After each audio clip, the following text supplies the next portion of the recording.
$5.23. Portion of highway tax warrant, $1,159,578. Portion of general tax warrant, $1,358,371. Portion of Phoenicia water tax warrant, $53,300. Insurance reimbursement, $203.36. Reimbursement for assessor class, $100. Reimbursement of postage, $50.66.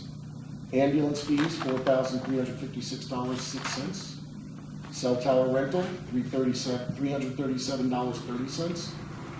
Building permit fees, $100. Town clerk fees, $53. Justice fees, $12,196. FEMA Burnham Hollow, 2011, $2,171.38.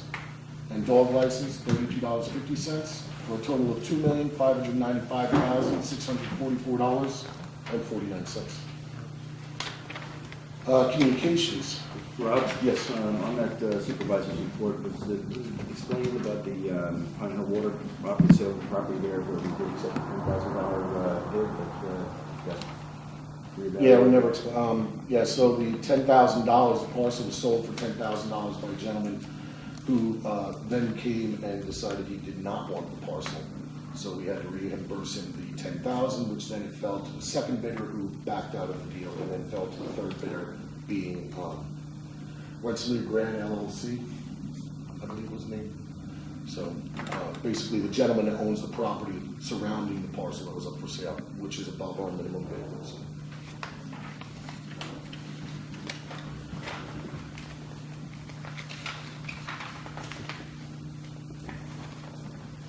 Month of March 2015, fires. First and foremost, we all have seen and heard of the multiple fires that broke out over the past month. None appear to be of suspicious nature, but merely coincidental in their timing. We know that when these fires break out, especially in the brutally cold temperatures we experience, there are no magic firefighting gnomes that come to our aid. It is our neighbors and friends who brave the elements for our own protection. And I cannot express enough gratitude to these brave souls who endure and work to help others whom they may not even know. Thank you to all of you in the emergency response community for everything you've done for us and everything you have committed to. And I'd like a round of applause.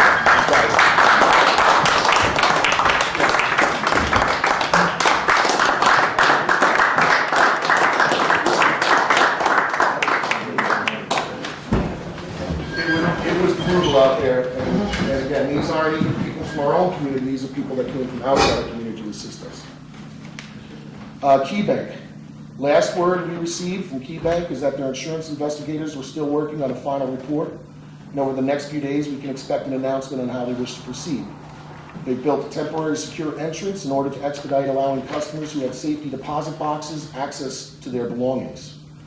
According to KeyBank officials, none of the contents of the safe were damaged, and they will make every effort to reopen as soon as they are given the okay to proceed with reconstruction from bank executives. Phoenicia Water. To complicate matters of fire suppression, over President's Week, the main on the Bridge Street Bridge froze. A temporary line was placed, but that froze within a few hours and had to be disconnected. The High Street pump was turned on to provide water to residents along High Street, Lane Street, and Station Road. The water from the well is deemed not drinkable by the Ulster County Department of Health many years ago, but we were allowed to open this source as an emergency to allow people to flush toilets and for washing needs. Pallets of water were purchased by the Water District and placed at the Phoenicia Firehouse for distribution. That water was still being made available. To further complicate matters, the main broke going across the bridge and then fell into the stream bed. The Highway Department was able to retrieve the pipes, one of which was split between the fittings. Discussions have been ongoing following an emergency meeting held last week to address the issue. Town engineers have been to the site, and Candace Balmer from RCAP Solutions, who is already assisting us in preparing to apply for a grant for other work needed in the district, has already forwarded an application for emergency funding from the USDA. We are awaiting the engineer's report on how to best proceed with the repair, which include a mandatory upgrade of the supports for the main. This will take more time as some of the materials needed may take a few weeks for delivery, and we will have to hire a firm with the capability of doing such a job. I'd like to thank Rick and all the people that have worked in the bitter cold to try and resolve this issue as best we can and as quickly as we can. I'd also like to thank all the residents in the affected area for being understanding and continuing to work with the town on this issue. On another note, know that now we are getting a lot of personal freeze-ups from, not from the main, but from the service connections leading to the homes. The best solution we have is running your water in one faucet, full bore. We have situations in Pine Hill, most recently of today, where people had a trickle of water running, but the trickle wasn't enough to keep the water running, to keep the pipe unfrozen. Therefore, their water line froze up again. It's beyond the main, so it's really nothing the town can address. I know that Titan does have the availability to go in and defrost the pipe, depending on situations. But from what I understand from Don Clark today, Titan is maybe 4 or 5 days behind on their schedule right now because there's been so many calls, not only just here, but throughout. Anybody that's got municipal water systems, it's affecting many of them. So I'd ask again, even though it's nice and warm out for maybe a day or two, look at the forecast for the weather, because as long as we have the warm day and then a cold day, it will continue to thrust the frost into the ground and your water line will freeze. So please just run it and wait until we have a good solid 4 or 5 days of warm weather above 32 degrees, 35 degrees even, before you start thinking about shutting off that faucet again. Rob, Yes. it's not my expertise, but I'm just repeating what Rex Reed, I think, the engineer, does a lot of these septic systems for DEP. Saw him the other day, and he said he's getting more and more cases of septic systems freezing up because of people running the faucets and trickling water down the septic systems, and those are freezing. Now, again, I'm just repeating what he said. I'm no expert on it. Yep. We had a few of those. We've had a few of those, but I can tell you a sewer line is much easier to defrost than a water line. Sewer line, again, they're wide enough generally, and you can penetrate through any frost that may occur in there. But the water line, it's a catch-22. You got to figure out what the balance is. Just there was a point, you brought up, not I don't have the expertise on it, but that's what he brought up. Police, as has been reported, Michael Ennis, one of our longest tenured police officers, resigned as of February 6, 2015. Mike had worked for the town of Shandaken Police Department for a little over 19 years. His departure is a personal matter, and we wish him well in his future endeavors. Safari. The town's flood group met to discuss preliminary findings from the town's engineering firm, Malone and McBroom, concerning flood modeling for Phoenicia and Mount Tremper areas. Some ideas are showing promising results, especially in Phoenicia, where there are several identified approaches to flood mitigation. Mount Tremper, on the other hand, is proving to be more difficult as the volume of water flowing through the confluence and the meander are quite substantial. As expected, focus seems to be around stream crossings and developed areas that cut off the stream from its floodplain. We've asked them to investigate a few other ideas in detail and report back to us. We anticipate that they will bring their findings, present their findings at meetings in each of the hamlet sometime in April. We hope to complete this portion of the process by June or July. This work is being paid for through funding provided by the Ashokan Watershed Council and Cornell Cooperative Extension of Ulster County. Beneficial projects become eligible for funding through a variety of regional, state, and federal sources. Resolutions. Tonight we have to advertise for bids for gravel crushing for the Highway Department, along with our annual resolution declaring April as Parkinson's Awareness Month. Parkinson's is a debilitating disease without a known cure. The effects of the disease go beyond its attack on the individual and can have longer lasting effects for families of the stricken long past their departure. We hope to have your support in spreading awareness of the disease and supporting finding a cure. Our next regular board meeting is scheduled for Monday, April 6th. Any town board members have any announcements? One, myself here from the Memorial United Methodist Church up on Route 28 in Shandaken on the Saturday, March 14th. They're going to have a corned beef dinner up there, corned beef, potatoes, cabbage, carrots, Irish soda bread, and dessert. Eat-in dinner starts at 5 p.m. and takeout start at 4:30. Dinner prices are adults $9, $10 at the door. Children under 10, $5. For more information, call Ken Booth at 688-5727 or Gene North at 688-5901. Karen Wolf has started a jazz series at Art Upstairs in Phoenicia. It's every Thursday night, starting at 7:30. And it's a $5 donation, and please come out and support it. It's a wonderful event every Thursday night. There'll be different jazz players, and they're Very good. The other thing is a free holistic community clinic is being held Wednesday, March 4th. That's this Wednesday from 4 to 7 p.m.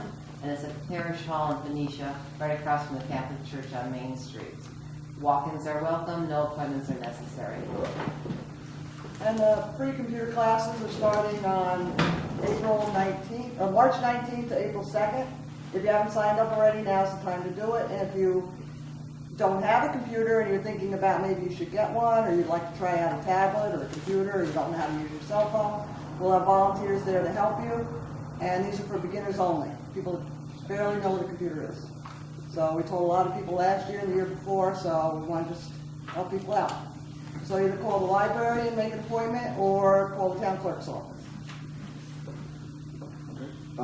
Actually, now I see there's two people here that I have something to, three people actually. Joey Strauss would kick me in the butt if I didn't address this. Ski Patrol has a chicken barbecue fundraiser coming up at Bel Air on March 14th. Tickets are on sale up at Bel Air. You can go visit one of the ski patrollers. I've got 3 of them sitting here right now. The name's anonymous. But anyway, it's a good function, and it's a fun time, and it's help support them. Know that a lot of the ski patrol is done on a volunteer basis, so every dollar goes a long way to help some people that may be injured on the hill and provide them with the equipment to help them. So, that being said, communications are complete, and I would like to introduce Martin Broom with the Woodstock Women's Cycling Grand Prix. Correct. Right, Chuck, I'm going to stand up. You want to stand at the microphone? Yeah, if that works for all. Thank you all for coming, for having me, particularly the board. Robert Stanley's been knowledgeable about this event for over 3 years. My background, I'm not tooting my horn, Olympic athlete, blah, blah, blah. Love the sport, had kids, got kind of out of the sport. And there was a kind of shocking time in the last 5 years where a very famous athlete was caught doping, and the whole sport of bicycle racing kind of took a backseat, if you will, sort of tainted by that doping scandal. And one day on a training ride in Woodstock, I had this pivotal moment that 25 years ago, when we first did a bike race, when I retired from racing in Europe and come and moved here, we'd done a road race for 3 years, and then, as I said, I had kids. It kind of went on hold, but I never thought it was over. But I also wondered how I could make it much more intriguing, and we opted to do a women's race, solely women. And we came up with a name, as Supervisor Stanley said, the Women's Woodstock Cycling Grand Prix. And we did it, I think 3 years ago. It was the first year we'd done it in a quarter century. And we pulled it off. And it was kind of a unique event because it was a lot of smoke and mirrors. We didn't have a lot of sponsorship, but a lot of support. In part, I'm grateful for Chief Clayton and Chief Story here, who have both taken on this responsibility of safety, which I'll share with you has been kind of the keynote to all the event. But the first year we pulled it off, and the riders liked it, and we thought, wow, we're highlighting Ulster County, we're giving these women literally a women's only event. So I don't know quite the change in the thought process where it led to the invitation, but the town of Woodstock asked if we would start and finish the race in Woodstock as opposed to out near Woodstock Day School, for those that might know Glasgow Turnpike, the Woodstock Jewish congregation, which in many ways you have sort of some freedom because there's nobody you're interacting with, there's not a lot of residents out there, but we didn't really have a spectator base and we weren't really impacting on the community. So wow, this makes sense, let's go to Woodstock. And we did it last year with great fanfare. It was not intended to be a spectator event per se, because I felt strongly that let's do a good race, let's go back to the theme of safety and have the riders believe in it and show as guests to Woodstock and then Saugerties, parts of Glenford, and Shandaken. The original course, as I shared with Supervisor Stanley, was coming up 212. And we went through, I always say 4 corners, but it's actually, I think, 3 at Mount Tremper. And we would take the left and we'd head back to Woodstock on the Wittenberg Road. And we did that for 2 years. But when we looked at the big picture, and I say we, this is kind of really cool group from law enforcement to people in the Woodstock Fire Department to local business folk that have made up this think tank, if you will. But I have to attribute so much of the influence for changing up the course to Chief Clayton Keefe. He said, go through Phoenicia. And I always thought it would be great to do, but how would you get there? How do we get to Phoenicia from 212 and do it safely? Because for me, 28 was like this hurdle. Wow, how are we going to do that? And in doing what we do every year, we drive the course sometimes 3 times with law enforcement. And I have had great support from Captain Robert Nuzzo, whom you all probably know. And he has put in charge of this 2 sergeants, Sergeant Jeffrey Radliff and Rick Brunner, and we've driven the course. And it was Rick Brunner who came up with this incredible idea. You know what? We'll just go up 28 for that 4 miles, and we'll take a right into Phoenicia, and then we'll head back to Plank Road. I think personally it's some of the most beautiful territory to ride a bicycle on, and it also makes it, from a rider point of view, kind of interesting. If we get crosswinds, it changes the complexion of a race, because that's where all the times race. If you have a pack of riders, crosswinds will break it up. You know, all the strategy of the sport. So we came up with the idea of the bike race. What were we going to do? What was going to be compelling to the riders? Well, I'm very boastful on this one in a hopefully humble way. When we decided to do a 60-mile road race for the pro women, pro 1, 2, 3, they're categorized, it was kind of like, wow, 60 miles. But that's the norm at the Olympic level, at the World Championships level. And my thought was, and I've said it to many of the riders, if you want to be national team, or you want to go to the World Championships, the Olympics, you need to ride a race like Woodstock. So that mileage stuck.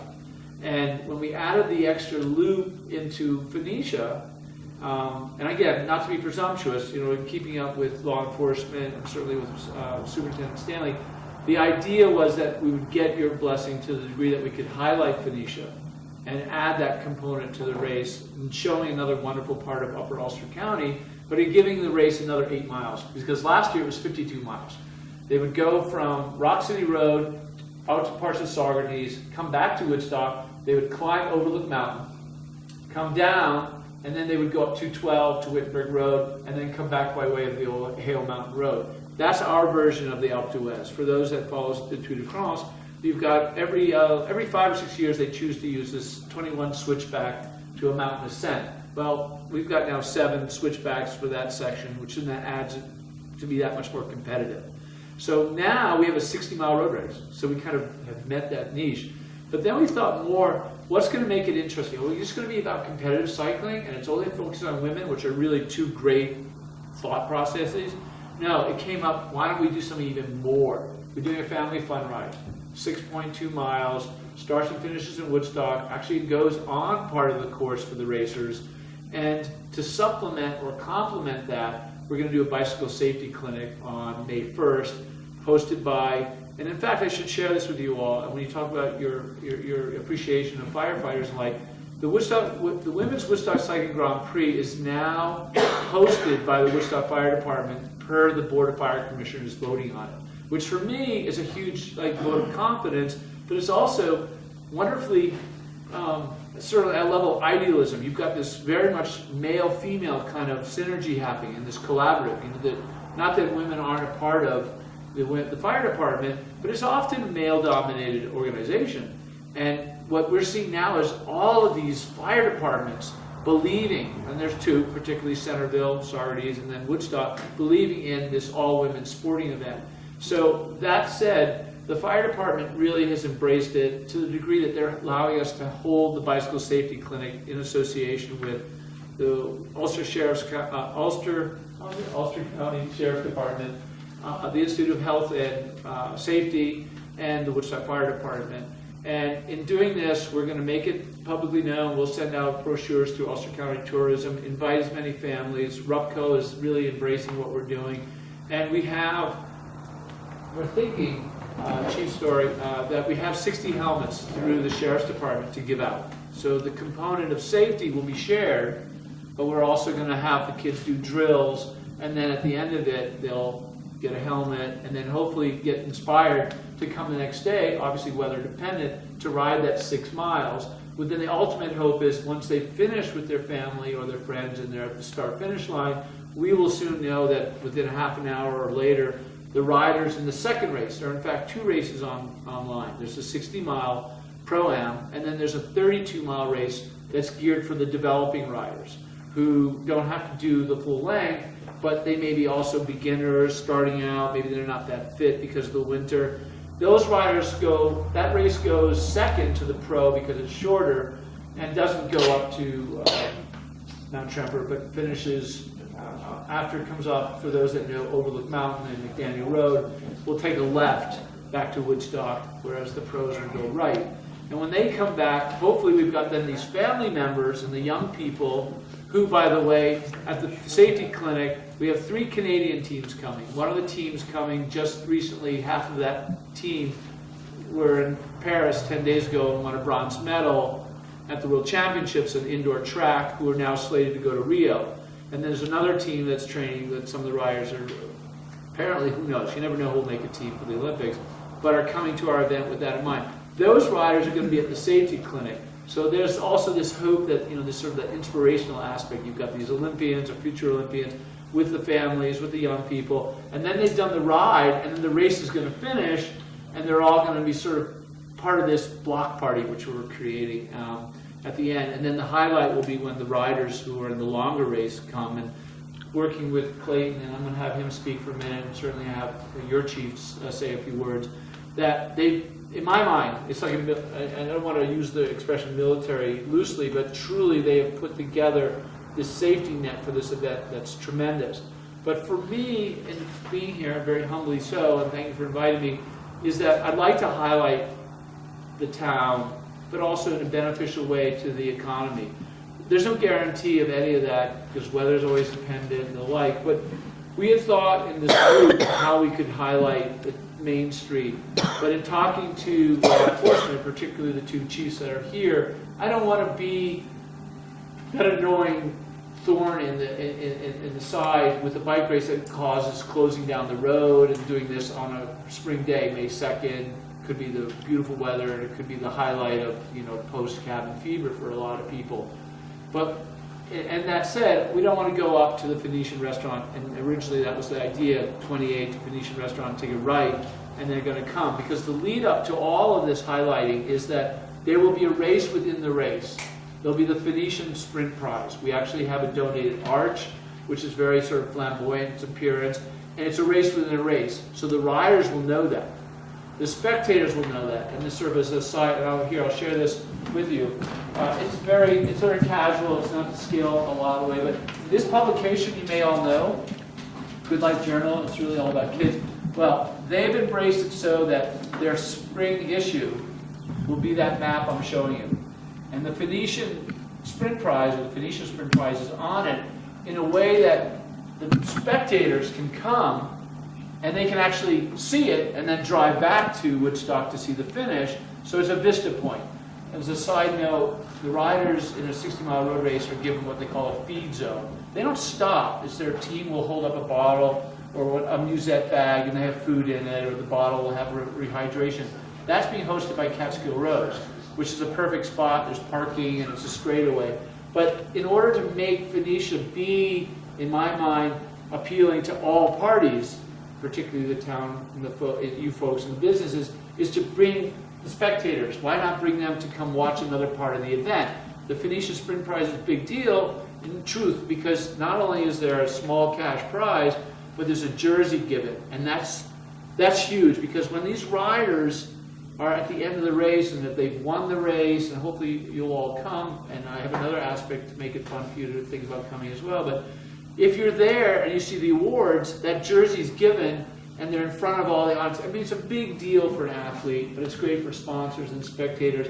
And there's a jersey involved for that, the Phoenicia Sprint Prize. So that was elementally the thought process to get Phoenicia the exposure and or business, but how to do it logistically.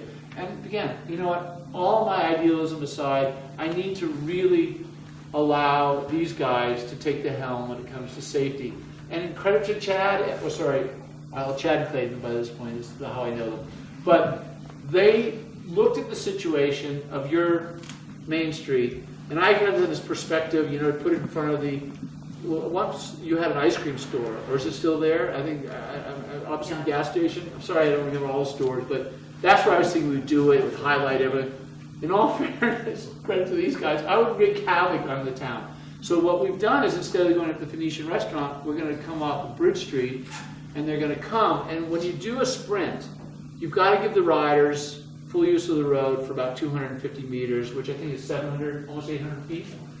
So by the time you come that corner and you put it down towards the church, the arch, you've got the straightaway, and it's not impacting a whole lot on the businesses and hopefully not cars, but spectators can actually walk over and see it, and it's very exciting. I mean, these are things that for those that maybe this year you'll be excited about the Tour de France result of this race, but when you see the sprint and what it does to enliven a race, because ultimately, when these riders who are aware that there's this prize, which is coveted, and it's also a financial gain, there may be a breakaway of 3 or 4 riders who want to get those prizes, and the rest of the pack know that those guys or gals are up the road. They're chasing. They're not just sort of sitting waiting, you know what, they're gone. They want to be in the thick of things. So it does keep the race going. But ultimately, the community engagement part of the race is really kind of driving what we're doing. The family fun ride, the safety clinic, all about dealing with sharing the road initiatives, working with law enforcement to make our roads that much more pleasurable for riders and for motorists. And no offense, you know, I don't want to toot my horn. Yes, I grew up, I was lucky Olympics and all that. But I see other riders who have just no real understanding of like the share the road thought. You cannot think you own the road as a bicyclist ever. Even though the rules say we're allowed to share the road, you're a two-wheel vehicle versus a four-wheel. Stay to the far right, be respectful. Ride single file when a car comes up if you're riding double up until when you hear the car. That said, it would be wonderful to have motorists toot the horn. Like I don't know how many of you have been to Quebec. When you drive to Montreal, there's a 3-lane highway. When you want to cross, you put on your turn signal until you get in front of the car you're passing. It's a suicide lane is the expression they call it. But that light attracts attention from oncoming traffic. Wouldn't it be great if a motorist put on a turn signal when they were going around a cyclist so oncoming traffic sort of sees something ahead? Because that's the problem. Motorists are either impatient and they go too fast to the far left, and they're in the other lane and annoys another rider, blah, blah, blah. So all of that has become part of the dialogue. The narrative is get everyone excited about a bicycle race. Yes, we're putting on a first race. The bragging rights to this race are, we are Woodstock, and of course, you know what, we are in Shandaken, and when I did talk to the Chamber of Commerce, and I grin when I say this because it's slightly embarrassing, and I'll share it with you in all candor, but when I went there and I said we're doing this bicycle race, they were a little bit upset that their name wasn't it, Socrates. And I couldn't think of when I came up with a race what to call it. So it seemed natural to Woodstock, but we're sharing all of our area. It's highlighting Upper Ulster County. But anyway, the Women's Woodstock Cycling Grand Prix, hosted by the Woodstock Fire Department, is the only standalone, women's-only, out-and-back road race in North America.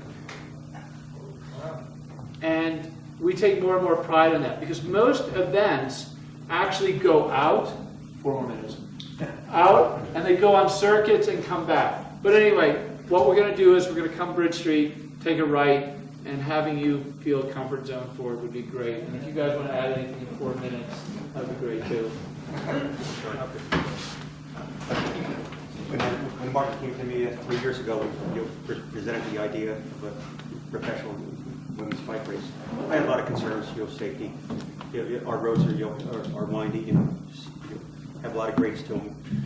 But when we talked to them, many times, and then we started meeting with the fire, police. We started meeting with other law enforcement agencies. And we really pulled this together to make this a very safe event. We did it 2 years without any mishaps. And it's certainly a great event. It draws a lot of attention to the areas that it goes through. And I certainly I live in Woodstock, but I love Shandaken. I travel the old plank road when I come up through. The village of Phoenicia, is lovely. I suggested to Martin last year, come up through Phoenicia, but we were just